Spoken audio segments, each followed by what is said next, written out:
in talking about the Nazi effort to erase the disabled, the film really stands as a testament and resistance of that. This robust disabled family that is my family, going to these sites kind of in the face of contemporary stigma, and the creep of eugenics, which I think the film thoroughly embeds and makes you kind of, it confronts you with it in a way that there's all of these eugenical underpinnings of the ways that we still navigate the world today, which the train is the metaphor for that, right? So we start with that, and that's not really a spoiler because it's right in the beginning of the film. That the film makes it very clear from the beginning that that's where we're starting.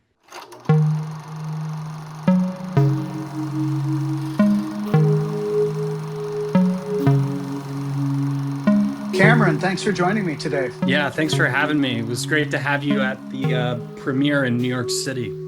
Absolutely. Well, seeing your film at the Real Abilities Film Festival really inspired me to get you on this and talk further about your approach to documentary in general and also with this film specifically. So tell me about Disposable Humanities. You've had a hell of a festival run so far, right? Yeah, it's really been, in a way, I say like the fact that we didn't get into Sundance was a blessing because it gave us this huge kind of underdog narrative to our festival run where we world premiere at Slamdance, we win the audience award and a grand jury honorable mention. Then we go on to all of these major Jewish film festivals and also Oscar qualifiers, San Francisco Jewish, Heartland, River Run, where we just won a director award. And so it really has that indie spirit, which I think is very apropos because that indie spirit has always guided my career in some ways, even though I've been a union, camera operator and camera assistant. I've always gravitated towards the independent project as an art space. So yeah, I've definitely loved the identity that this film has developed on the festival circuit. That's amazing. Well, congratulations again on so many successful screenings, and it's the awards are well deserved. Even getting into a festival without winning awards still feels like a win, especially these days. There's just so many competitive festivals now. So let's start at the basics. What's the pitch or the log line for Disposable Humanity? Quite a title. Yeah, well, the title my dad came up with it actually while we were on a train to Auschwitz, which it was an inaccessible train that you see in the film that we try to board. But the log line is that the Mitchell family, my family, over 25 years of research and return visits to Germany, unveils the Action T4 program, the Nazi Aktion T4 program, which targeted disabled people, and we find out catalyzed the Holocaust. And so this film is really our footprint, our attempt to state and to fully come out with that idea because it's been so historically buried. So the film is really a 95-minute argument for why this history has been erased and buried and denied for so long. What I really liked is how you blended the personal, the humanity, by having your family be in it. You are in it as a child as well as an adult filming. So it has this multi-generational quality, in addition to how the experts that you filmed with, how they could kind of guide us through these historical records that the psychiatric hospitals kept, which often it seemed refuted what the official narratives were.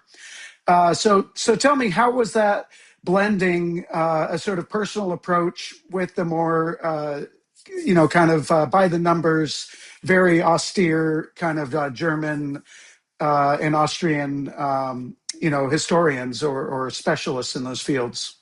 Yeah, I love that you picked up on that because that's really there's so many subtexts to the film, and one of them is this lineage of filmmaking, right? And research as an active tool of filmmaking, which is rarely addressed in the film format. You know, I think of Hiroshima Mon Amour, maybe some of Ria Tajiri's work.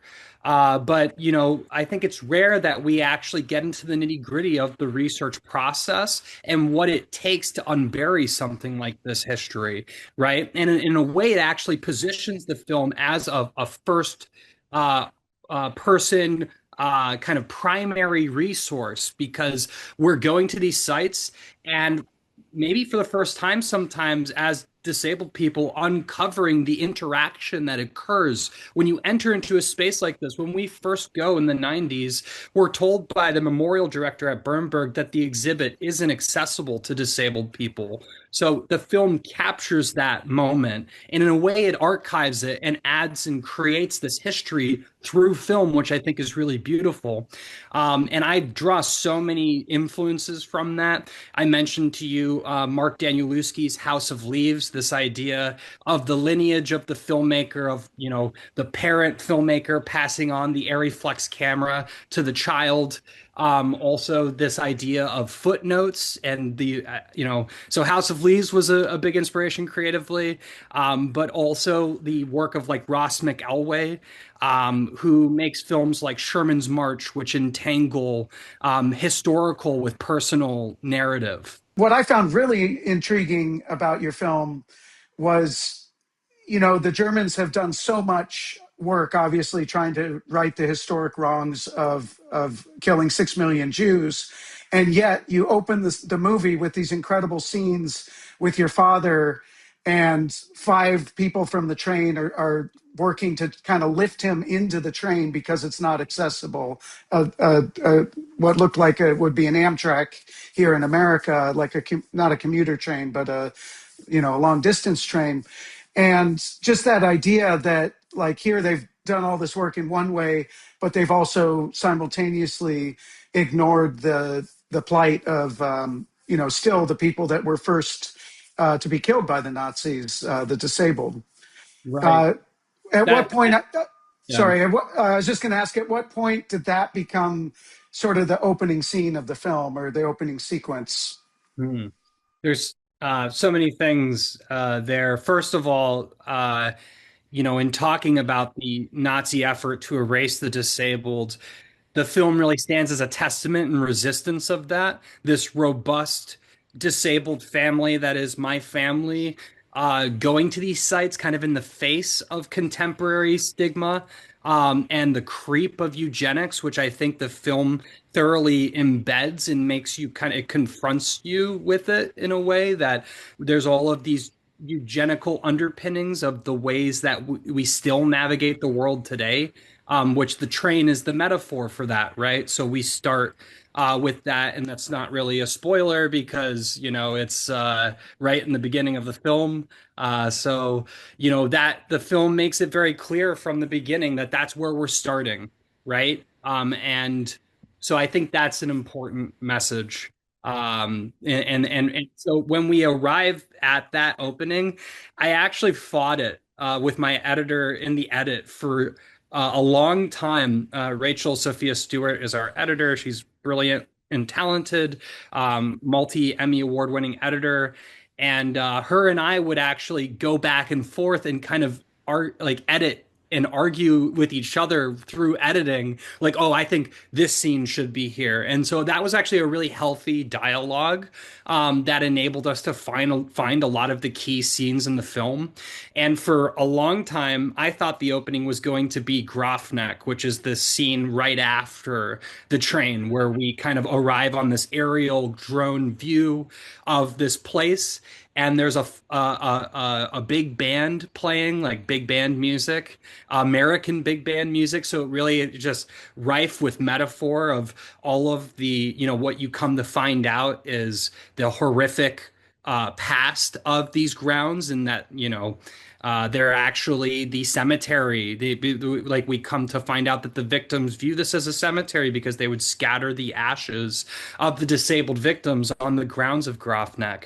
So for a long time, I thought that was the opening.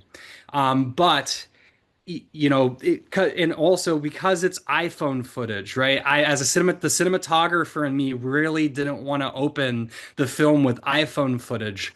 But yeah, after we landed on it, you kind of see you had to start there. Because one, it opens up the whole narrative through the eyes of my family, which establishes everything from the get-go. And then it just creates such a great framework for where the rest of the film goes. I guess it works so well on two levels. One is that if you introduce yourself and your family a ways into the film, it'll feel jarring. So you kind of have to have it at least near the beginning, if not the first opening. And then because you do it that way, your father, I believe, even has a joke, macabre joke about he's on a train to Auschwitz, right? Uh, so so that's already giving us a sense of, okay, this isn't your run of the mill kind of Holocaust documentary here, right? Like you have someone who sees it for what it is, but is also able to kind of stand up to it. Yeah, it's really about disabled ways of navigating the world. Disabled people have to come up with all of these creative ways to circumnavigate the system that has literally been made to erase them. So dark humor is a part of that. It introduces you to my family's whole dynamic, which is really navigating this very inhospitable world with lots of joy, actually, and humor, and being able to turn into the dark past as a through that dark humor in a way, and to not let it overwhelm you, because it's that really the underpinning. One of the underpinnings of the film is turning towards the killing apparatus, right, of the Nazis, which is something, why would you would feel like instinctually maybe so averse to that. Why would anyone want to do that? This is a film I've seen this before. I know how it ends, but you actually don't, right? Because you come to learn that when you look into the killing apparatus, the doctor was key. The lab coat at the front of Auschwitz, it goes all the way back to when the doctor was the one that had to pull the gas cock, right? So understanding that medical veneer to everything is really key, and so you have to turn into that. So I think the dark humor opens that chapter up. So now that you've made it through the film, you've been showing it. How have you felt any sense of relief now that you are out of the nitty gritty of editing it or deciding how to, basically you were living with this for how many years did it take to put this all together, and how does it feel now that it's done? Well, it was a 25-year effort, from the first moment that we showed up at a T4 site, which there are six of them for the uninitiated. There's six main T4 killing centers, which are now memorials, and also most of which are active psychiatric institutions or are next to active psychiatric institutions. And so place is really an important metaphor in the film. And having that, Andreas Knitz, the counter memorial artist, describes as palimpsest, that historical layering of things. So that history, really is important in this film. And so it was only appropriate that it took us 25 years, I think, to arrive here. When I first went, at Bernberg, and we were kind of turned away by the director, but went in anyways. That was a really important moment for me as a child. It stuck with me. I didn't even know I was a filmmaker then, but I was an artist. And so I sat down and I started drawing us as mouse characters from Art Spiegelman's Mouse, going through Bernberg, because I had never seen disability represented in the Holocaust before. So, that is an incredible relief to know that this film is out there, that it's had such a successful release, and that it's going to continue to be referenced. Just the other day, there was an article through Jund, which is a Goethe Institute publication, that used Disposable Humanity as the main framework for analyzing disability erasure, and tied it in with Crip Camp and Reed Davenport's Life After, which are, one of them's Oscar nominated, and the other director has been won at Sundance twice. So I think it really brings home how effective the film is, and also reminds us to look other places than just Sundance or the Oscars for this important work, because there's systemic bias that's hiding it from all of us. Yeah, I think one of the most touching moments in the film are is close to the ending with your sister, and she and your father are at a the last memorial to be erected, which was for the disabled killed by Nazis. And I just wonder, how did that feel? Like, I think you really effectively got across the point that, they were, the disabled were the first to be killed and the last to be recognized. Uh, where was that in the process that you kind of found that conclusion? Hmm. Yeah.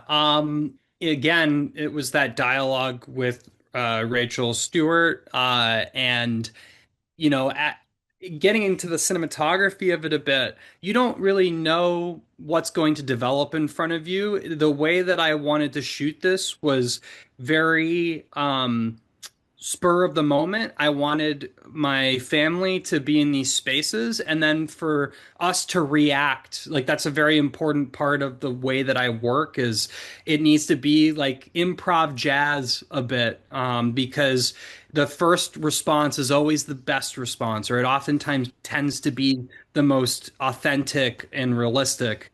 So I was always ready with a gimbal, like a Ronin or something, and wanting to make the shot last as long as possible. And with the T4 memorial, I didn't have the Ronin that day, and it was handheld. And we'd been to this memorial before, but what was interesting was my dad's decision to walk my sister Emma through the memorial, or to roll through the memorial, and to kind of go panel by panel with her through it to talk about it. That was just totally improvised. It wasn't something that we talked about before, and I think that's what is key to the whole format of how this film was made, is that there wasn't previs, but we had the subject, to the history was all incredibly important to, and if you just put us in the memorial spaces, then we would go and create all of this added meaning that wasn't there at first glance, right? And so that scene happened, and it was basically almost 2 to 1 or 1 to 1 of what we shot versus what we used, because it's all just so poignant, and I think about, that's in part, that's our subjects, but it's also the effectiveness of the memorial, of what ultimately came from, as you learn in the film, very contested memorial process. The T4 memorial is on the site of the building, the Tiergartenstrasse 4 administrative building, where they would grade the medical forms with a blue minus if you were to live, or a red plus if you were to be killed. And it was a dispossessed Jewish villa that I guess then was at some point leveled. And it happens to be where the current Berlin Philharmonic is next to now. So this blue wall of glass goes up next to the Berlin Philharmonic. It's in this really central space. As you learn, all the Berlin memorials are in the heart of Berlin. But this memorial is actually exactly where the T4 bureaucracy emanated from. So really, significant in terms of the site and placement of it.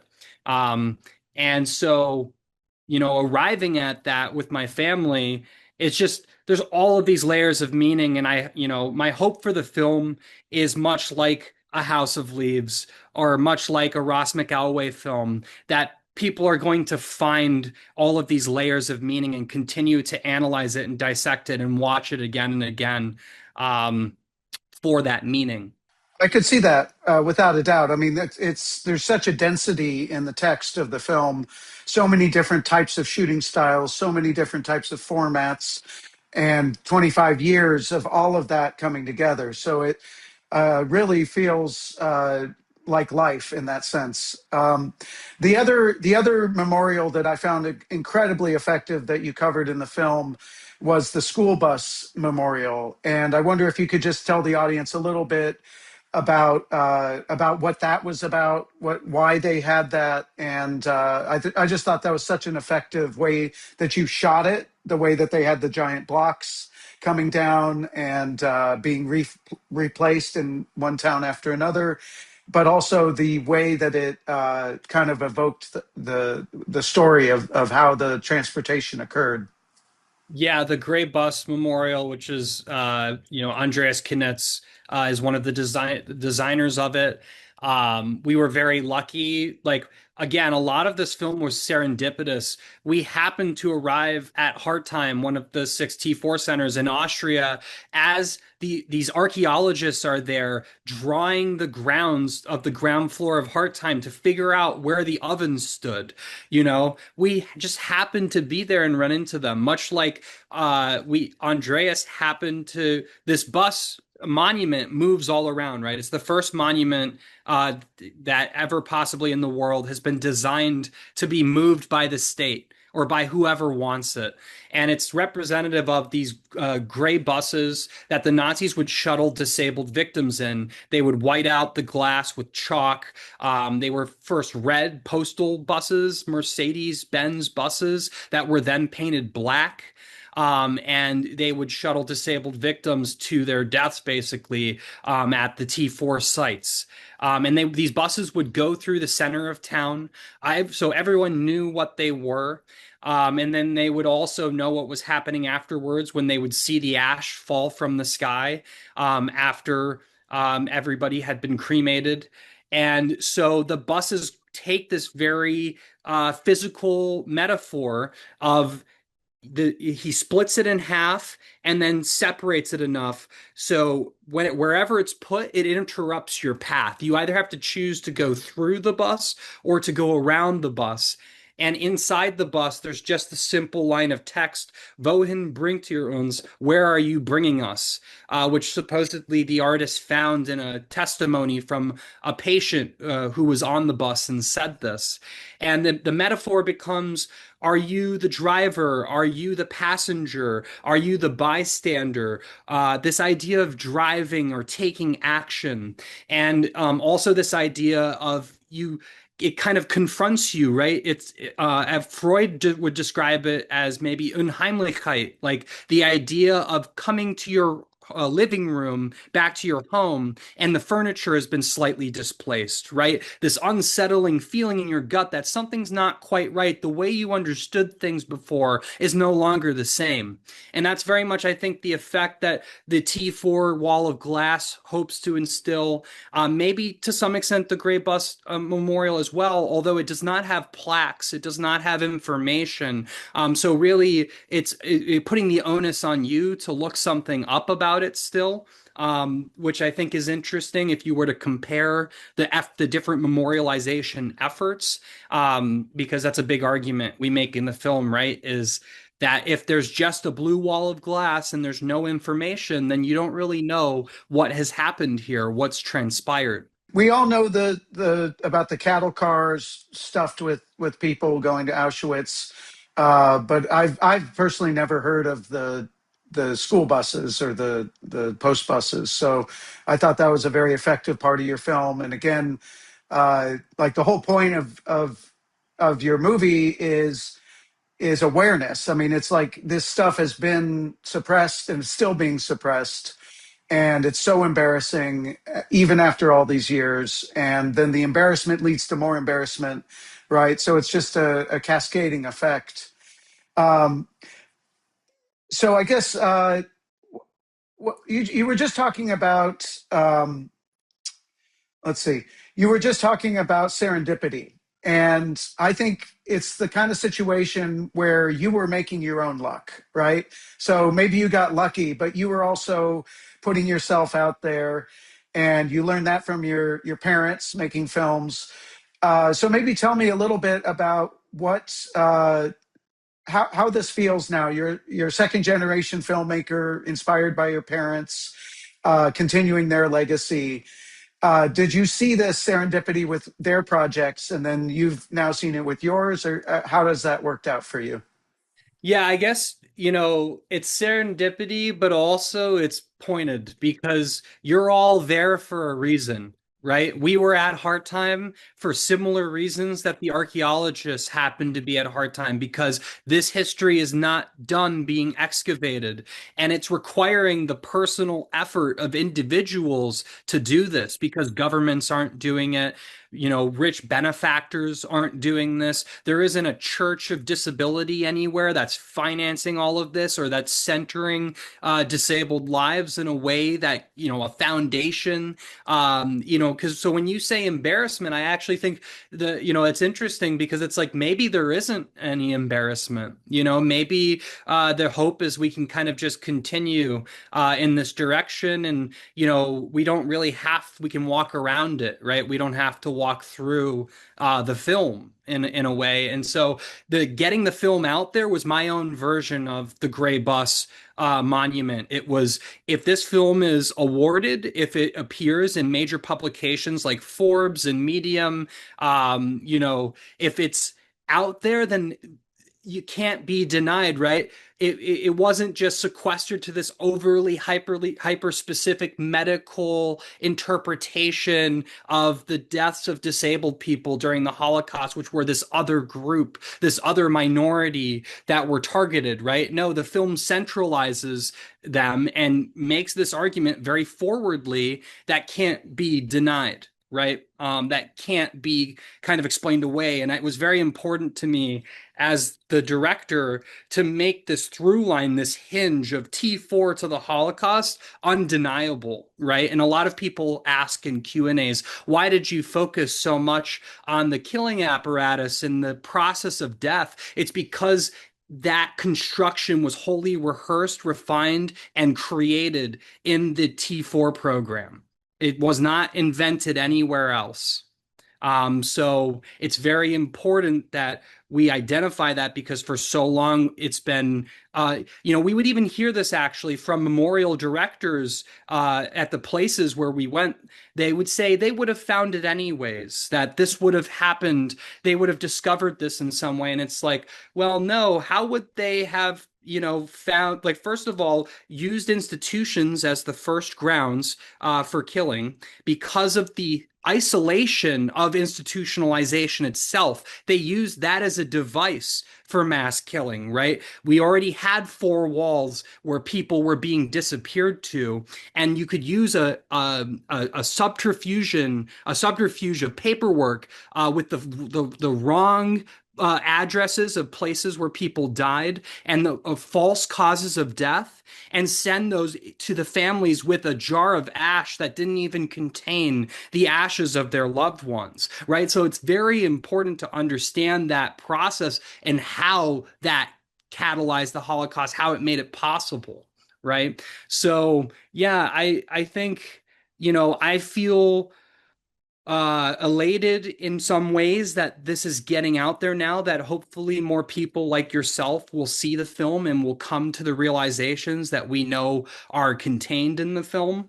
And also will talk about it, right, in this way, because a film, you can just say about any film, well, I saw it, it was great, and I'm moving on with my life now, right? I'm watching the next one already or whatever. But a film, much like a name, has to be remembered and talked about. And that's kind of the gray bus metaphor, right? As long as states are moving it, as long as somebody is asking for this gray bus to go somewhere else, it's keeping up this process of memory, which eventually, I think you hope at some point becomes a part of the zeitgeist, right? It becomes a part of the culture as a whole. It's out there so repeatedly that it can't, you just, it's like an ever-present ad. It can't be avoided in some way. So I think that's kind of the hope for the film, and what all this means 25 years down the line. Yeah, no, I think you definitely hit the nail on the head there. I mean, it has to be talked about. It has to be a sort of throwing a rock into the lake and let that ripple effect come out and get bigger and bigger, because it is, as you so aptly stated in the film, it is the basis of the entire Holocaust. And so congratulations again at such an effective form of filmmaking that it is undeniable. So, just a straight up compliment, no question there. Um, so, good job on that.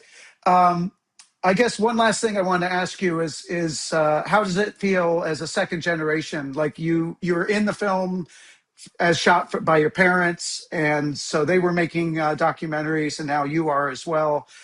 And how does that feel? As is there a sense of pride of kind of continuing on your parents' work, or are you looking to now break away now that you've made this film? Like where do you stand as of now? Yeah, I mean, it feels great, obviously. I did this. I have my own career, outside of this film. I've made many short films. I've shot many features, in series that, have gone on Netflix and Hulu and whatever, and all this wonderful stuff. But I think it was really important looking at my folks' work as they were making films as academics, right? So they were heavily research based. I wanted to make a film that you would need to go see in a theater, that would have the cinematic qualities of a cinematic documentary with over an hour of orchestral score, and all of these refined movements of camera that would make one need to go see this in a theater. That was my goal. And so my hope is that I elevated the work from that filmmaker perspective there, even though they've laid all the groundwork in terms of the research, and also, making the archival film that I pull from and use in this film. That legacy, that opportunity to exercise that lineage in a film, it can't be replaced. Like, there's nothing I could describe or make that I think would have more impact, because that is real, right?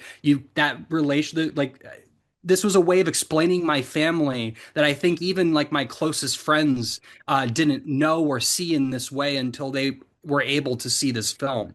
So that's, I think, I think we're constantly looking for ways as filmmakers to elevate our work, to take it to that next level, to give it that meaning that can't be denied, right? And this is definitely something that feels like that puts film front and center and shows its tool not just as for entertainment or for digesting information, but for advocacy and for putting something forward, and to putting us active in our seats even as we watch, to make us think about our own presence in life, and maybe like what we're doing to move something forward or to make an impact, right?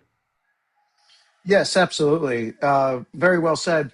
I think that for sure your next I want to get to talking about your cinematography and shooting career, which obviously impacts this film. And I guess lastly on the film itself, what let's just get into a little bit about how the technical side of how you shot it. So I know you had archival footage. Was that on VHS or high 8 or mini DV? And then maybe take us through the other forms of video or HD or archival film that you were able to kind of pull together to make it all happen?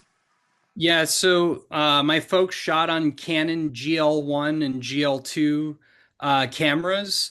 And so their material is mini DV source, which I actually found played quite nicely in the middle of, this film that was shot on Sony A7S 1 and 2. And just really you can feel the years, right? You can feel the it hits you like a brick in the film when you see us and we're in this different format, right?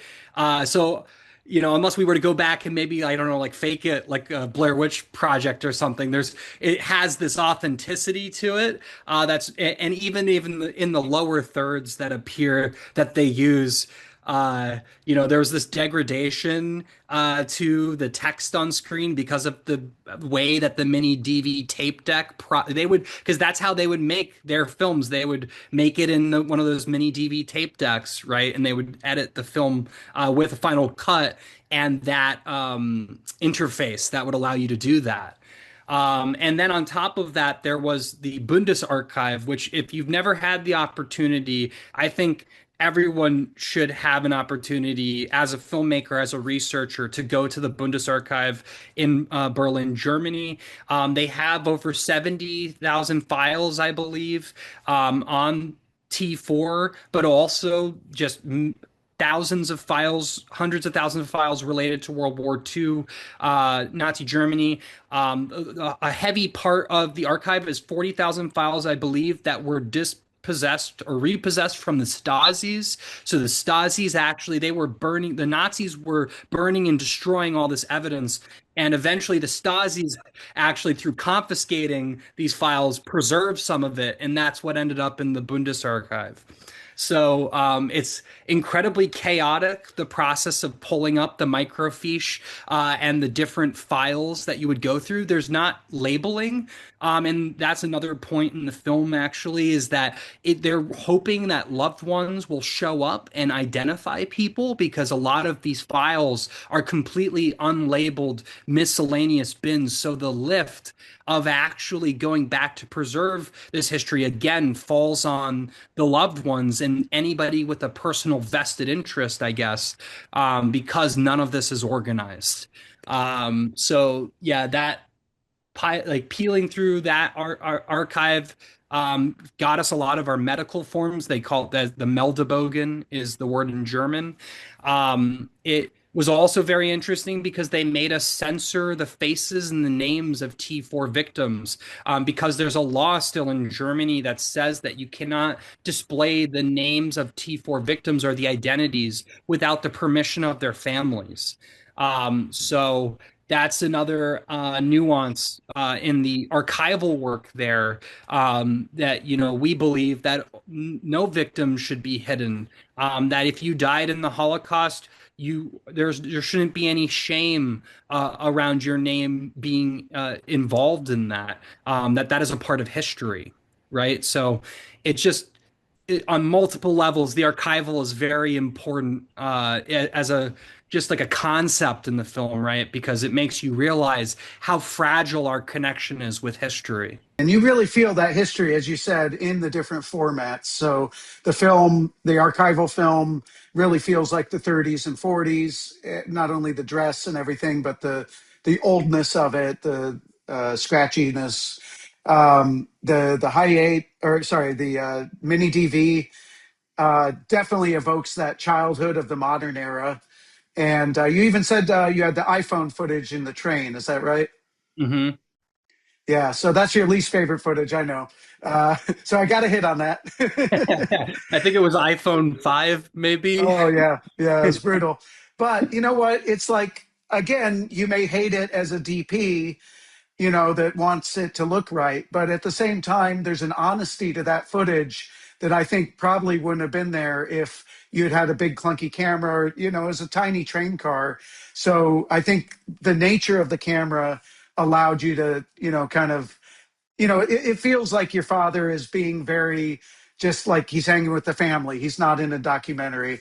So I think having that regular person phone camera probably helped that scene in a way, is my guess. And what I came to love about it is that my mom is shooting it. And so in a way, it's really authentic and true to our process because she was also shooting the original mini DV footage when we arrive at Bernberg in the 90s. And at one point, a millennial child noticing this about their boomer parent, her thumb slips into the frame of the iPhone. And I actually came to really love that as like the physical fingerprint of her on me in a way that even, I grew up watching their work, their film Vital Crypt Culture, Vital Signs, Crypt Culture Talks Back. It's one of the first films I ever remember seeing. And so their work, quite literally, I think when you're a child growing up, the child of filmmakers, you're surrounded by their art in a way and their interpretation, their way of seeing the world, right? So that's also present there in the multiple formats throughout the years. The last thing we didn't talk about was the aerial footage that you got, which at the screening I was at, your moderator mentioned that it just was so stunning to see these beautiful landscapes and just know the dark history behind them. Was there anything like that going on in your mind when you were sort of setting those shots up, or what kind of brought that part into the equation of the shoot? Yeah, what they actually like, I don't think you know all of this at the forefront when you're making a documentary film. A lot of it requires you as an artist to kind of just to be there and experience this. I don't think I realized at the time that the way I was operating the drone was actually a continuous movement to how I operated the gimbal. So you actually, because the idea, even though it's a prosumer drone and it's a different camera, I think, is the continuous movement, the continuation of this movement that we have on the ground, but also in the sky, you know? And so the way I operated the drone was very slow and creeping, much like I would hold the Ronin at waist height from almost like a wheelchair perspective, because I was thinking about my dad or my sister entering the site and what it would look like for a victim in a wheelchair or somebody of short stature even to walk through and arrive at these sites, and how much more menacing a castle would look from the ground. Right. And so the drone is kind of like an inversion of that perspective in a way, but very much, I think, trying to still continue that feeling of approaching it from a victim as opposed to from a perpetrator or someone non-disabled or something like that. It was very important that the camera movement, the way I move the camera is very empathy based. I have a lot of shots where I remember Roy Wagner, who's one of my mentors, shot House, the first season of House, and Nightmare on Elm Street, Dream Warriors, and all of these great surrealist kind of films, told me that handheld is like the internal mind. And but the way that he saw using it was maybe kind of carnal in a way. And like if you were to shoot from behind somebody from like the back of their head, you'd be depersonalizing them. And I've actually kind of had a different relationship with handheld in that regard. I actually find following someone from behind gives their perspective of the world in a way. But also I love moving the camera in a way that I feel like someone who is excited about discovering these sites might run towards the site. So you see a lot of handheld shots in the film where I'm like rushing up to this plaque or this piece of the memorial. So the camera very much has that victim's perspective, that disabled person's perspective baked into its cinematography. Yeah, and just going off of that, I feel like when I see your father interacting with the world in this stock, like I see someone that is just nonstop. He's like you guys had the scenes with the little ramps that he was taking for the little one-step adjustments or two-step adjustments. So I can totally see how you kind of adapted that attitude of like, not, a step's not going to stop him, just like, so the camera just keeps going. I like that idea of the empathetic camera, though. That's a really good way of putting it. Um, so this is so well shot. Let's jump back a little bit and talk about your sort of rise in the film business itself. So where do you see your origin story? Like, did you start working in camera departments or PA and move your way up, or how'd you get to this point? I had several missteps, I think, like anyone does beginning their film career, that accidents that become happy accidents in some ways and kind of lead you on your path. So, like, actually started, in music in college. I thought I wanted to be a musician professionally, and so I signed up for music performance. But I think it's so interesting. I'll come back to that thought in a second. But I ended up signing up for a visual anthropology study abroad course in India.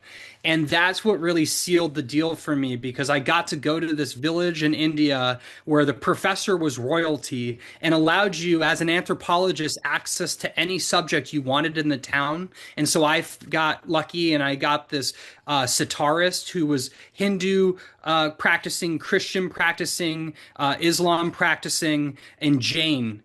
And so I made a film about the conflict of all of these religions in his life, and that his mother was Jane and all of these things. And when I came back, I basically decided, okay, this professor happened to be one of the MIT guys, D.A. Pennebaker, and those Verite guys.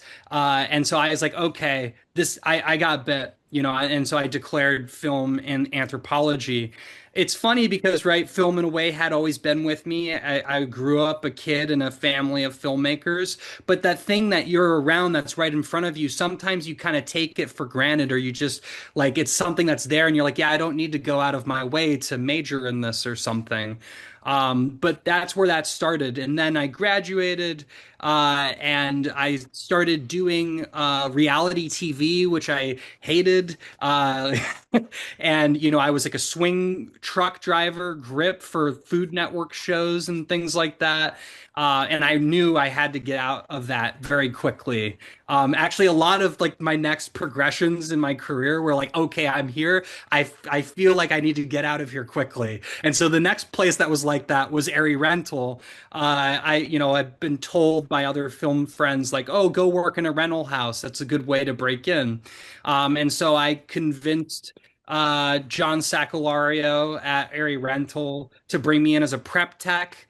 And I started off at the very bottom of the ladder. There were 8 prep techs, 1 through 8, and I never even numbered. So I was scraping cases, the calzone cases that cameras would come in on, of all the stickers and gack that assistants would put on them.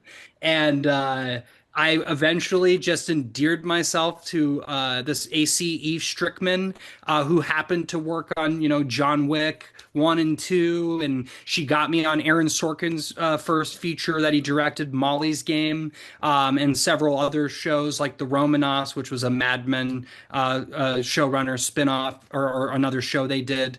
And so I started to get my taste of Hollywood and the tiered feature system.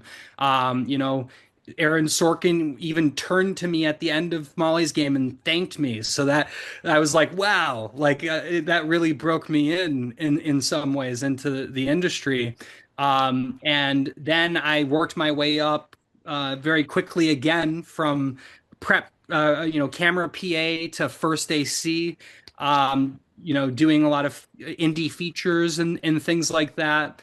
And then I got a gig as a camera operator on a couple of shows with this director, Don Argett, who I'd actually interviewed for a doc I was making while I was at Temple University.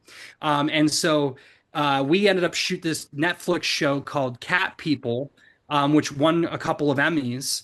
And I was the only DP that worked on multiple episodes of that show, episodes 2 and 4, right? So it's all about who you know. And so you just keep kind of working in the industry, I think, right, until maybe somebody calls you back, remembers you, has seen some of your work. And I realized also I had to start doing my own work. Like I could keep doing this grind of other people's projects, but I feel like people didn't start hiring me as a DP until after I started making short films. Which I started doing for the Disability Film Challenge. That thankfully gave me an outlet because I was like, okay, I have this very niche, unique perspective. Who wants to see a film about disability, though? And Nick Novicki, the founder of that challenge, created this space where I could have this 48, 72-hour film challenge and start to make films and get these ideas out of my head. So, in a nutshell, that's kind of like how I grew to this point, and then this film is kind of like my magnum opus, I think, in this line of work of disability in film or whatever. But I also got to shoot movies with Owen Wilson and Rebecca Hall and Jessica Chastain, and I've had this career while doing it, so I've been very privileged, I think, and blessed to get to do both. I hear you. I hear you. I think it's imperative for us to do something creative along with the technical. Like some people I've worked with over the years seem to be, now you can never really know someone what's really going on, but it seems to me like they just are so into the tech stuff. And, I've worked with like lifelong second ACs that, I was always trying to get to the next level, whether I was a gaffer or a third electric to a best boy to a gaffer to a DP to director. Like, I just always had that desire to get to whatever was next. And now that I've been directing more and more, I agree with you. It's like finding that energy on your own brings it back to you from other people. I definitely have seen that happen. People have recommended me to other more creative projects because of just knowing what I'm doing outside of work. So I've always had the attitude of I'm going to make as much money as I can while I can, but then this business leaves you with open areas where you can maybe have a month between jobs or something. And I don't want to just play video games or make calls constantly looking for work. I want to find something that makes all of this hard effort worthwhile. So that's where my own films come into it. And how do you navigate those balances? Like when you have, too much time off, I know there's maybe that sort of perfect time where you get just enough time between jobs to like get something done, but not feel like you're never going to work again. Do you have any techniques you'd share with people like for sanity saving or anything like that? Yeah, I mean, I think the number one technique is the film challenge, because you don't have time, you won't make the time. This business can sweep you up, and next thing you know, you're 6 months later, you've come off of two shows or whatever. But if a 48-hour film challenge, you can fit that almost anywhere, and so you could even challenge yourself. And I think that's part of the problem of film, right? Is there's so much pre-production and planning that can go into something, but nothing replaces your voice, right? And so even if you have to make it in a very lo-fi environment with little to no pre-planning, you're still getting your voice out there. And I think that's key. Dan Mervish talks about this, one of the founders of Slamdance, not writing a film for the tent pole, multi-million dollar kind of budget, but thinking of like that abandoned hotel down the street from you and then writing something to take place there. Even better if it has personal significance to you, because, my mantra is, kind of like in the vein of Joan Didion and her girlfriend Susan Sontag, is I want to make something that you haven't seen before, right? That is uniquely my work. And so the only way I think to truly do that, or the least the way I know, is to ground it in personal perspective and experience, right? You can't replace the 25 years of experience I had growing up with my family, right? That is something wholly unique to us.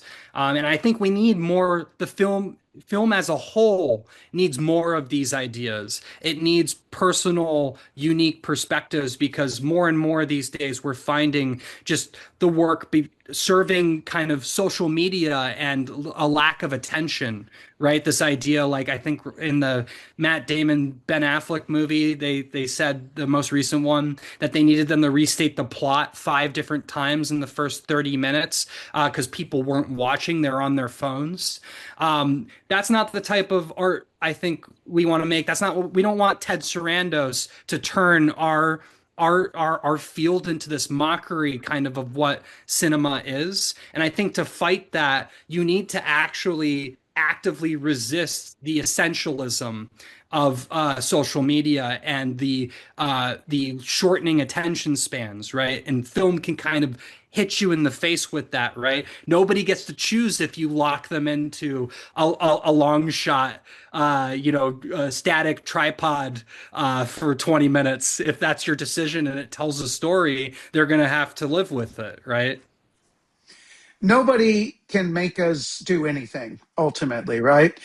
uh, I think we just have to remind ourselves, like, I just want to, like, part of the reason I'm on Filmstack and Substack is the inspiration I get from so many other filmmakers who are all in a very similar place to where I've found myself. And I feel like you have found yourself as well, which is that we're all working on these either bigger projects and it feels impersonal in a sense. Maybe, I haven't done a lot of gigantic movies. I've done a lot of like decent budget indie films. And when I'm making my own projects, it's me making it on my own usually.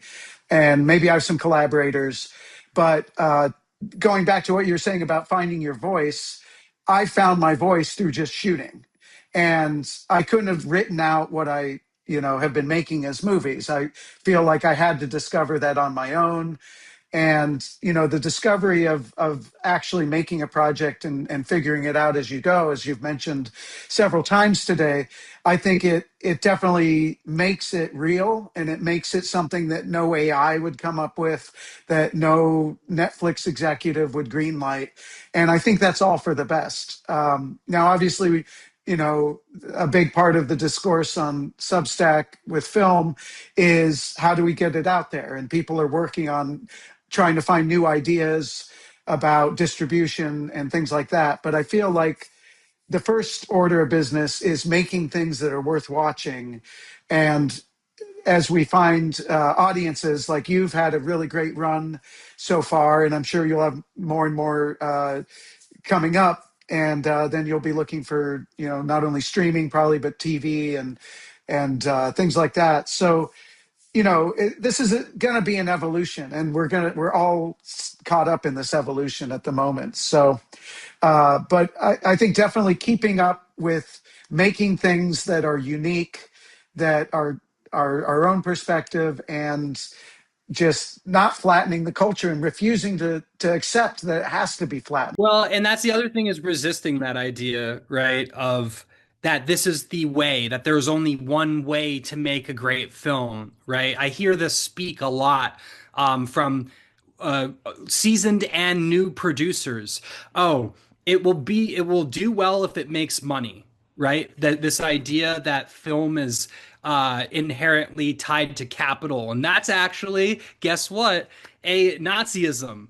Uh, if you believe that your worth, your output is only valued on exactly that, what you produce, that is exactly what eugenics was about. It was about devaluing human life to the point of, oh, if you can't produce anything, then you're not even worth existing. Right. And there's that. It also, they believed the labor narrative so much they emblazoned it on the gates of Auschwitz. Right. Work will set you free. But so, that's another one of the setbacks to working on a Holocaust film for 25 years. You tend to notice the similarities, but I think we have to remember that making a film is an act of resistance, that making great art is resistance. And if you're not resisting something, then there's nothing there, right? There's no conflict. So you have to go in the direction of difficulty. You have to turn towards the thing that's hard, because that process in and of itself is going to make great art. Absolutely. And I think you just hit the nail on the head. That's it, man. We're done. You just completely ended this interview, man. Congratulations. I couldn't have said it better. And I would just ramble on anyway. So amazing to have you on here, Cameron, and amazing to see your film in the theater. And for anybody that hasn't heard of it, the Real Abilities Film Festival, it was just a phenomenally run festival. And anyway, so thank you so much for taking the time to talk today. I do want to just add that that is the future of film, that we don't want to fall onto a Netflix, and if we don't hit top 10 in the first week, we disappear into obscurity. We need a long, extended festival run. We need, and I think filmmakers, you can really find the joy in this. There's a great joy in attending the festivals and getting to see other filmmakers work, because that's the first thing. Slamdance is a big part of my how I've arrived at this strategy, because they told me the first time I was ever in that I think it was 2020. They said, look around you. Your fellow filmmakers are your audience. Your audience is cinephiles, right? Because Slamdance is almost wholly attended by filmmakers. That's why it's produced Christopher Nolan, the Russo brothers, more box office than Sundance, because it's about the art. Right. And yes, everybody has a subjective taste to what that is. But if you're in service of making films and understanding that your participation in the community is a part of what makes it whole, what makes it great, we can only go further from there. So yeah, it just I want filmmakers to think about that festival circuit as a future mode of theatrical, or what we've thought of as theatrical in the past, because there's Real Abilities, Slamdance. There's so many great festivals out there that have built infrastructure already. They've built audience that trusts them, that comes back year after year. They've paid the venue fees. They've paid the insurance to hold the event. Why would we turn away from these? And to the filmmakers saying like, well, I know this, but I can't get in there. I promise you, if you think specifically enough, there is a niche festival for the specific type of work you are doing. And if you turn into that, you'll find, lo and behold, oh wait, here's five more. And it's not going to be the Sundances and TIFFs of the world, but it's going to be something meaningful and deep, and community based. On my own feature, the film festival run was just incredible. We went for a year, and it like validated all my edit choices. I felt like, I really like, because it has a weird sense of humor. So I didn't know if it was funny or not. I'm a weirdo, so who knows, right? But seeing a live audience of people you don't know reacting to your film, there's nothing better than that, right? Yeah, and different films play differently at different festivals, right? You never know something. That's part of the beauty of art, right? It gets released into the world, and then the world kind of decides it from there. You no longer have control of it as the artist, right? And so there's all of these things you're going to discover about your work too, that are going to, like, things you didn't think of. Like, I couldn't have told you that how great of a reinforcement the Jewish audience was going to be for this film. I wasn't sure, because we were making such a huge claim and literally uprooting the entire how you enter and think about the Holocaust, right? But we've had a great festival circuit just through the Jewish Film Festival circuit. So again, it's like, as artists, it's like Ansel Adams said, right? You go and you set up your shot and you make sure everything's perfect, and you wait, and then you turn 180 degrees and you take the shot. That's what filmmaking is about, right? There's a plan, but also that we kind of are ever evolving as artists when we go out and we make changes and we are open to receiving different perspectives. Yeah, you've got to see what's in front of you. If you get stuck up with your shot list or storyboard or preliminary ideas, obviously, you could just make a much weaker film than otherwise possible. And that's Um, why I think documentary is the superior art form. 100%. You know what's funny is I never I'm thought only of. half joking. No, no, no. I agree 100% because like for example, I've only been interested in making narrative films in my career, and then I've now completing my. I'm working on my second documentary, and both of these documentaries came to me, uh, by accident, but they've so defined me at the same time, and it's funny because I've never thought of myself as a documentary filmmaker, and here I am making one after the other, and it's very honest feeling. It feels like I'm just taking where the wind blows me in one sense, but then I'm reacting to it and adjusting and changing things as I make the films, and now I'm in the edit process. But uh, I want when to you ask you how you feel falling onto it by accident. That's so interesting. How could something strike you by accident that would then make you say, "Hey, I want to spend 10 years making a film about this"? the one I'm finishing right now is called Diner Man, and it's about a guy that saves diners. I found him in the New York Times, just reading the paper, and I was like, "Whoa, this sounds like a movie idea."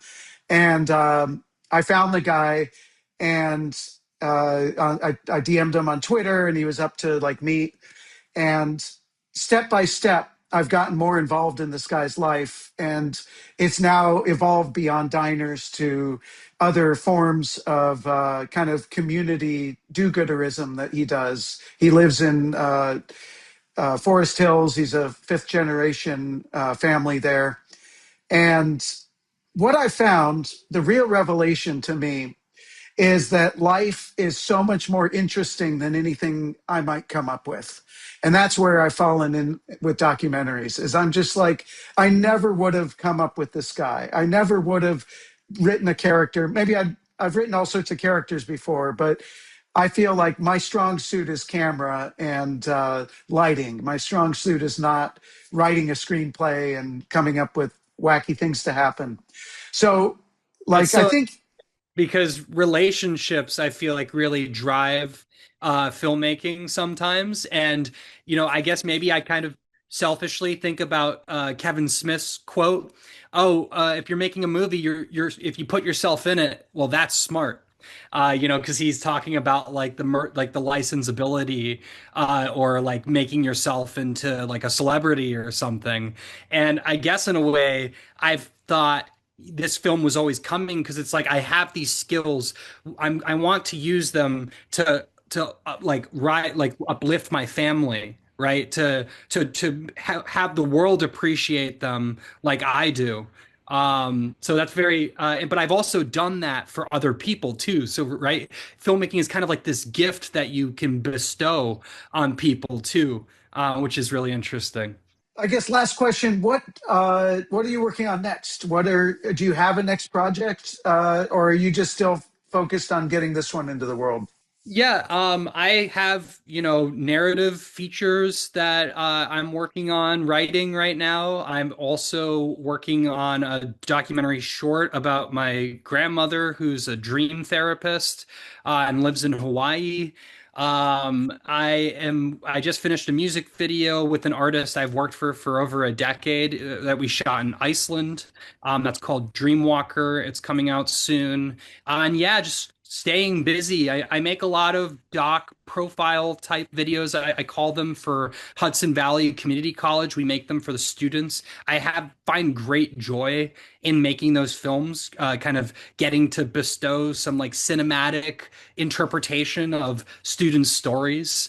And yeah, just staying busy and touring the film because, like I said, we're going into our second year now, and I do not anticipate this slowing down. I think, beyond the circuit, there's the hundreds of academic orders from universities, people who want to teach the film. There's just so many places the film needs to go. So I've become kind of a custodian, a keeper of the film in a way that I have to help it find all of its places. So that's kind of what I'm working on. Great. Busy man. I like to hear that. And it's good to go back and forth. I think you probably get a lot. It's tiring, obviously, to travel around, but invigorating to get people's responses to all your hard work and your family's hard work. So I just want to say congratulations to your whole family, amazing parents that you had, like, just passing these lessons on to you. You were obviously receptive, and good luck with continuing to get it out there. I'd recommend anyone listening, if you can find Disposable Humanity, depending when you're listening to this, maybe it's still on tour or maybe it's on streaming, but definitely look for it and demand it in your local academic library. Yeah, and at your local film festival because it can go on. There's only a few of these festivals that have this year or two requirement. Why not make it 5? Why not make it 10? You know, uh, this film is going to keep getting out there, and it needs to because we don't have it. This is the first feature film to ever tell the story from the perspective of disabled people and to make the argument to center T4 as the catalyst to the Holocaust. So I think it's going to be relevant for years to come. And I think there will be people watching this interview, hopefully, maybe 10, 20 years down the road. Let's hope. Let's keep that internet around. And thank you so much, Cameron, for taking the time to talk to us today. Yeah, thanks for having me. I really appreciated your filmmaker perspective. We don't get enough of that on the film, so really an honor to be on your show and to talk about the nerdy, in-depth cinematography bits. Absolutely. That's what I'm here for. Let's nerd out.